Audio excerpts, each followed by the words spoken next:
बिस्मिल्लाहिर्रहमानिर्रहीम व अंज़लनाल हदीद, हमने लोहे को नाजिल किया है, उतारा है, यानी उसको ऊपर से रिवील किया है। कुरान आयरन के ताल्लुक़ से कहता है कि अल्लाह सुब्हानहू व तआला ने कुरान मजीद में बयान फरमाया, सूरह अल हदीद सूरा नंबर 57 एंड आयत नंबर 25। अल्लाह सुब्हानहू व तआला कहते हैं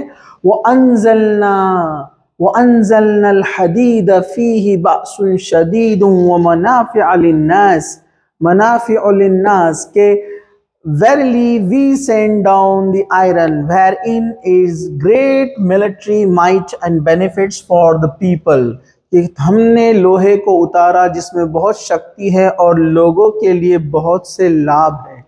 अल्लाह ताला ने यहाँ पर कुरान में लोहे के लिए कहा कि हमने इसको ऊपर से उतारा है।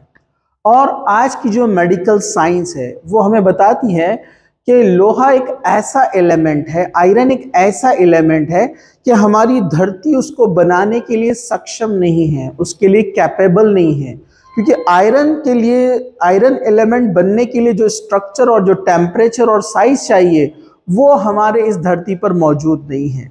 बल्कि सूरज या सूरज से बड़े किसी प्लैनेट के ऊपर जो है लोहे का जो है क्रिएशन हुआ, यानी आयरन एलिमेंट तैयार हुआ है। क्योंकि आयरन एलिमेंट बनने के लिए जो एनर्जी लगती है वो बहुत ज़्यादा चाहिए, और एक बहुत ज़्यादा एक बड़े मटेरियल में एक न्यूक्लियर रिएक्शन होता है, न्यूक्लियर फ्यूजन होता है, जिसको नोवा या सुपरनोवा कहा जाता है साइंस की ज़ुबान में, जियोलॉजी की ज़ुबान में। तो लोहे का जो क्रिएशन है कोई ऐसे प्लैनेट पे हुआ है जो साइज में सूरज से भी बड़ा है, और वहाँ पर एनर्जी बहुत ज़्यादा है, और वहाँ पर एक धमाका हुआ, उस धमाके से वो आयरन तैयार हुआ। और ये साइंटिफिक नॉलेज है, हर कोई जानता है कि 118 एलिमेंट इस धरती पर हमने जो है खोज निकाले हैं, कुछ जो नेचुरल है और कुछ आर्टिफिशियल है। जो नेचुरल भी है वो एलिमेंट भी बिग बैंग थ्योरी बोलती है कि वो न्यूक्लियर फिजन और न्यूक्लियर फ्यूजन से तैयार हुए हैं, लेकिन आयरन यहाँ पर तैयार नहीं हुआ है। इसके लिए एक बहुत बड़े मटेरियल में एक बहुत बड़ा ब्लास्ट की ज़रूरत है, बहुत ज़्यादा एनर्जी की ज़रूरत है, जिसको नोवा या सुपरनोवा कहा जाता है, जिसकी डिटेल्स आप इंटरनेट पे हासिल कर सकते हैं। तो अल्हम्दुलिल्लाह कुरान मजीद बयान करता है कि हमने लोहे को उतारा है जिसमें बहुत मजबूती है और इसमें बहुत सारे इंसानों के लिए फ़ायदे हैं। और हम सब देखते हैं कि लोहे के इस्तेमाल कितने ज़्यादा है, उसके यूजेस पूरी दुनिया में आप देखेंगे, तमाम चीज़ें, शिप्स, व्हीकल्स और जो है कंस्ट्रक्शन, तमाम चीज़ें लोहे से होती हैं। तो लोहा इस धरती का एलिमेंट नहीं है, ये बात हमें ये 19वीं सेंचुरी के बाद पता चली, लेकिन कुरान ने 1400 साल पहले इस बात को कह दिया।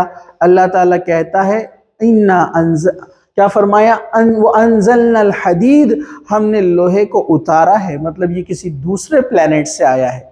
और सेलेस्टियल बॉडी जैसे अर्थ का जो ग्रेविटेशन है उसको उसने अपनी तरफ अट्रैक्ट किया और ये ज़मीन में एस्टेरॉइड की शक्ल में आकर धंस गए। फिर उसके बाद वो ऑक्साइड्स के फॉर्म में फैल गए, जिसको हम फिर बाद में प्यूरिफाई करके निकालते हैं।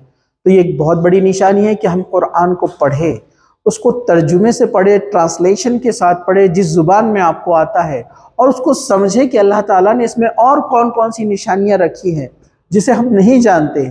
ये हमारे लिए गाइडेंस, रहनुमाई है, मार्गदर्शन है कि हम अपने ईश्वर को यानी अल्लाह को पहचानें। तो आप इसको ज़रूर पढ़े कुरान को, और पढ़ने के बाद इस पर अमल भी करें और दूसरों तक भी पहुँचाए। जज़ाकल्लाह खैर।